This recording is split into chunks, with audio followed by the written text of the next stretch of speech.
स्वागत है आपका ब्रेक के बाद। एक तरफ पश्चिम एशिया में अमेरिका, इजराइल और ईरान के बीच भीषण युद्ध जारी है, तो वहीं दूसरी ओर रूस और यूक्रेन के बीच भी जंग पहले की तरह जारी है।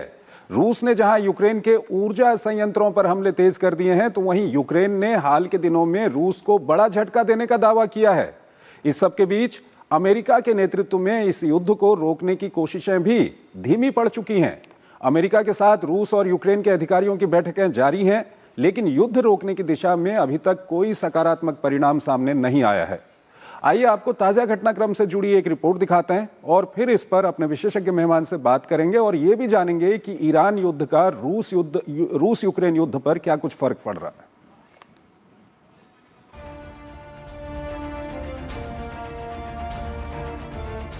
सर्दियों के साथ ही रूस ने ताबड़तोड़ हमले कर यूक्रेन को घुटने पर लाने की भरसक कोशिश करता रहा है और अग्रिम मोर्चे पर बढ़त के रूप में किसी हद तक उसे सफलता भी मिलती दिखाई दी। लेकिन यूक्रेनी दावों की माने तो बढ़ते भीषण रूसी दबाव के बावजूद 3 सालों में पहली बार दक्षिण पूर्वी क्षेत्र डोनेत्स्क में कीव वापसी करता दिखाई दे रहा है।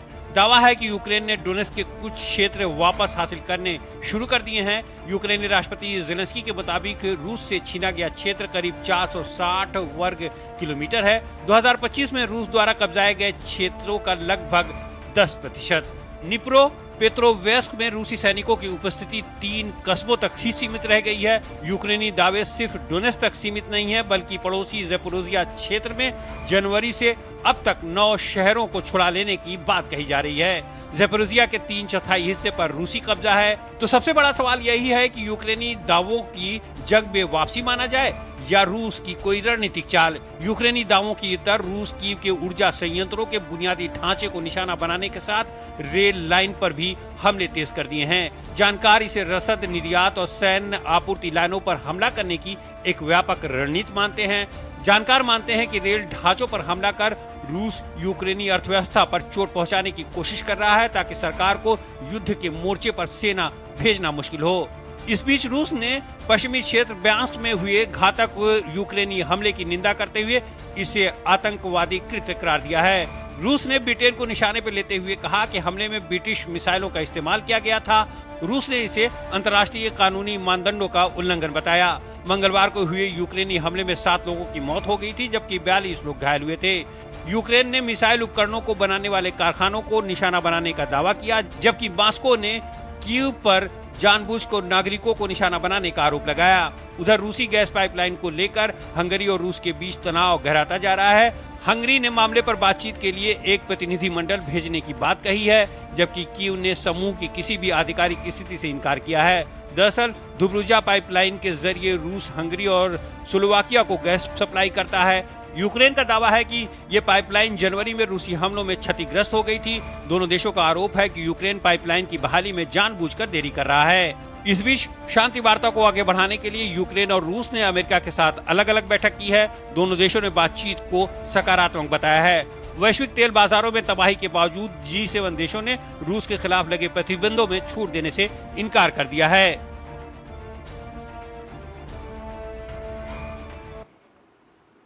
Lieutenant general retired Sanjay Kulkarni, former DG infantry, सामरिक और विदेशी मामलों के जानकार हमारे साथ जुड़े हुए हैं। उनसे हम जानेंगे रूस यूक्रेन युद्ध को लेकर के। संजय जी, रूस कहीं ना कहीं जो ईरान के शाहिद ड्रोन हैं उनका उपयोग करता है, और साथ ही साथ यूक्रेन की हम बात करें, यूक्रेन कई सारी ऐसी मिसाइल्स का उपयोग करता है जो अमेरिका से आती हैं या यूरोप के देशों से आती हैं। लेकिन ईरान युद्ध में के बाद क्या कुछ फर्क आप सीधा ईरान युद्ध का रूस युद्ध पर देखते हैं? चंद्रशेखर जी, कहा जाता था कि रूस ईरान की मदद काफी हद तक ले रहा था जहां ड्रोन्स का सवाल है, और उस ड्रोन्स और मिसाइल्स को लेकर के जिस प्रकार से रूस यूक्रेन को हमला कर रहा था, और इसके ऊपर यूक्रेन ने काफी माहिरता प्राप्त कर ली थी, क्योंकि उनको इंटरसेप्टर्स जो थे वो सस्ते बनाए यूक्रेन ने, जिससे कि ये जो शाहिद 136 ड्रोन्स हैं उनको गिराने में काफी यूक्रेन को मदद मिली। यूक्रेन चाहता था कि यूएसए जो है इन्हें जो भारी संख्या में जो बहुत जबरदस्त इंटरसेप्टर्स हैं, खासकर पैट्रियट्स हुए या थर्ड हुए या PAC 2 हुए, PAC 3 हुए, जिनको देने में कतरा रहा था और यूएसए को भी परेशानी हो रही थी। इसलिए यूएसए साउथ कोरिया से अपने बेसिस से वापस ला करके मिडिल ईस्ट में इस्तेमाल करने की कोशिश कर रहा है। तो क्योंकि ईरान के युद्ध के कारण इन इंटरसेप्टर्स के कारण एयर डिफेंस के को लेकर के जिस प्रकार से परेशानी हो रही थी, यूएसए को परेशानी हो रही है अब रूस को भी, तो इसका फायदा उठा रहा है कौन? यूक्रेन। तो यूक्रेन कह रहा है, जेलेंस्की कह रहे हैं सबको कि मैं उनको, यानी कि जेलेंस्की उनको सस्ते इंटरसेप्टर देगा जिनकी कीमत सिर्फ $1,000 होगी या $2,000 होगी। और ये जो 20-1,000 के ये जो ड्रोन्स है, कामिकेल ड्रोन्स बोलते हैं, जिनमें लॉइटरिंग एम्यूनिशन होता है, जिसके द्वारा बहुत जबरदस्त नुकसान पहुंचाया जा रहा है बहरीन में, कुवैत में, सऊदी अरेबिया में,